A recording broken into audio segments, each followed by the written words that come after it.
Merci, Monsieur le Ministre. La parole est à présent à notre collègue Hervé Maurey, rapporteur de la Commission des Finances, pour 10 minutes.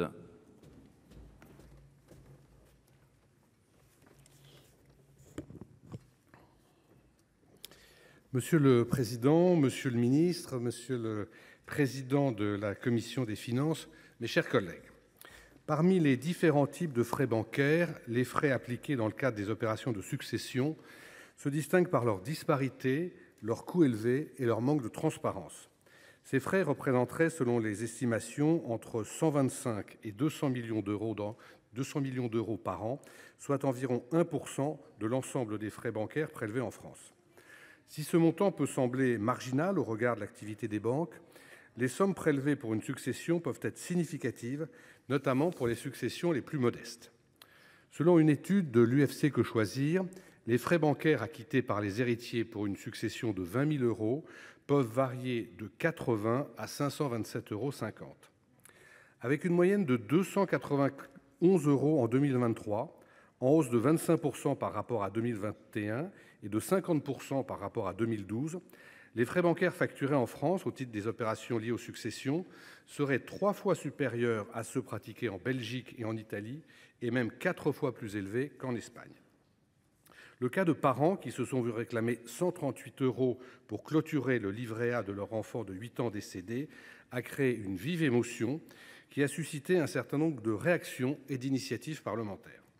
C'est ainsi que dès novembre 2021, j'ai interrogé le ministre Bruno Le Maire sur les mesures qu'il comptait prendre pour remédier aux difficultés observées. Dans sa réponse de janvier 2022, le ministre assurait que le gouvernement était déterminé à ce que, je cite, « une solution soit rapidement dégagée dans le cadre des instances de concertation de place ». Ne voyant pas le sujet évoluer du côté du gouvernement, j'ai déposé une proposition de loi visant à encadrer les frais bancaires sur succession, prévoyant que ces frais soient en rapport avec les coûts réellement supportés par les établissements teneurs de compte. Dans un courrier de septembre 2022, le ministre Bruno Le Maire, que j'avais à nouveau sollicité, renouvelait son engagement de faire évoluer des pratiques de banque, je cite, « d'ici le début de l'automne ». Nous étions en 2022. En l'absence d'avancée, le Sénat s'est saisi de ce sujet en janvier 2023, lors de l'examen de la proposition de loi tendant à renforcer la protection des épargnants de nos collègues Jean-François Husson et Albéric de Montgolfier. Notre Assemblée a ainsi adopté, malgré l'avis défavorable du gouvernement, 2 amendements identiques, respectivement déposés par Mme Paoli-Gagin et par moi-même. Ces 2 amendements prévoyaient la gratuité pour les comptes inférieurs à 5 000 euros, bénéficiant de la procédure de clôture simplifiée, et instituaient pour les autres cas un plafonnement à 1% maximum total des sommes détenues par l'établissement. Pour justifier l'avis défavorable du gouvernement, le ministre Jean-Noël Barrot promettait en séance la conclusion d'un accord de place, je cite, « dans un délai d'1 mois ». Nous étions en janvier 2023, je le rappelle. Je tiens à souligner le caractère illusoire de l'accord de place longtemps recherché par le gouvernement, et je m'en étonne. En effet, les représentants des acteurs bancaires m'ont indiqué en audition qu'un tel accord n'avait jamais été envisagé, car manifestement contraire au droit de la concurrence. Celui-ci prohibe, je le rappelle, les ententes sur les prix, sous peine de sanctions pécuniaires pouvant aller jusqu'à 10% du chiffre d'affaires des activités concernées.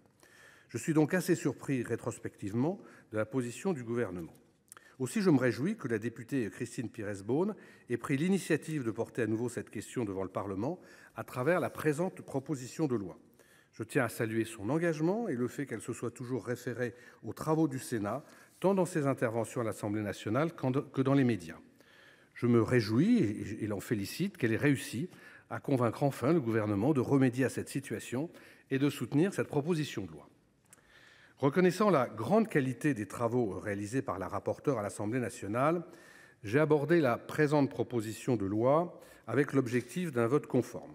En effet, vous l'avez rappelé, Monsieur le Ministre, le dispositif proposé est tout à fait équilibré, avec 3 cas de gratuité répondant aux situations les plus problématiques.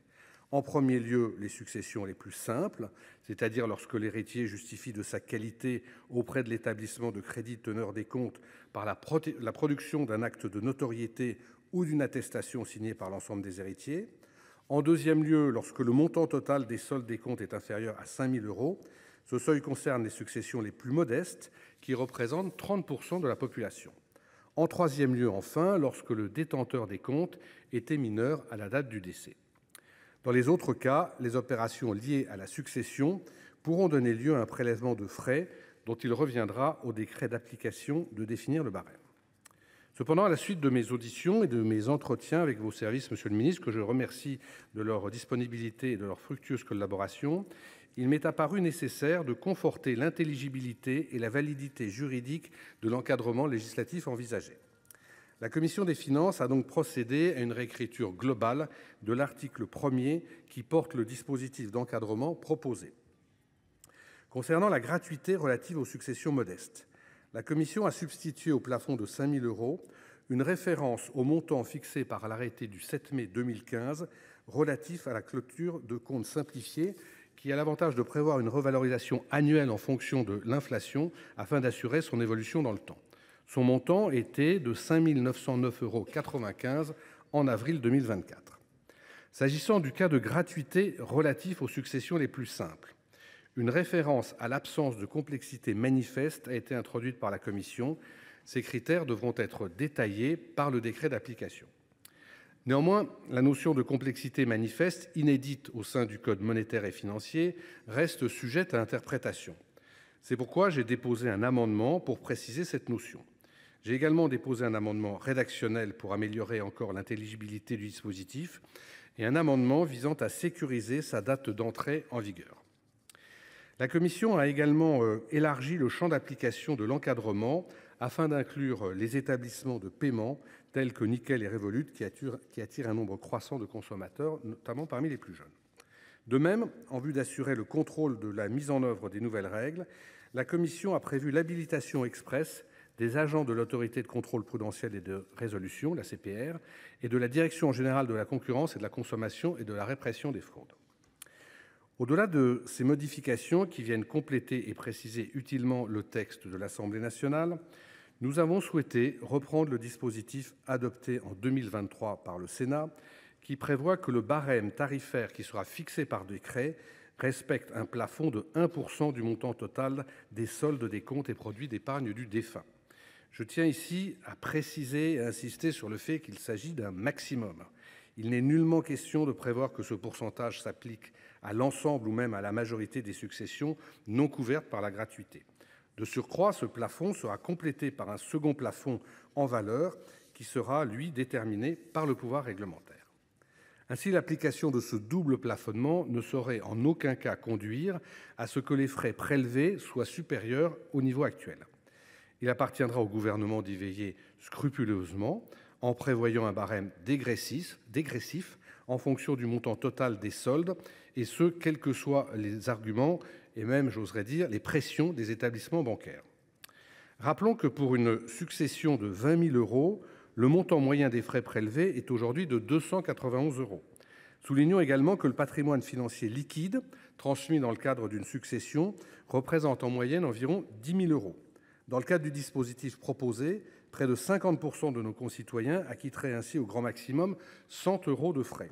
Au global, ce serait près de 80% de nos concitoyens qui acquitteront, je le souligne, au grand maximum 200 € de frais.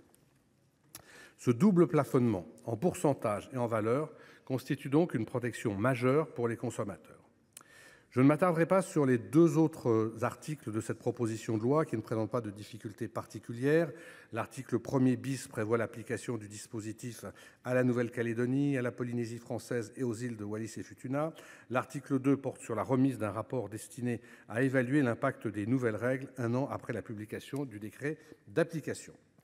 La Commission des finances vous propose donc un dispositif équilibré et clarifié pour enfin encadrer au niveau législatif les frais prélevés par les banques et par les établissements de paiement dans le cadre des opérations liées aux successions.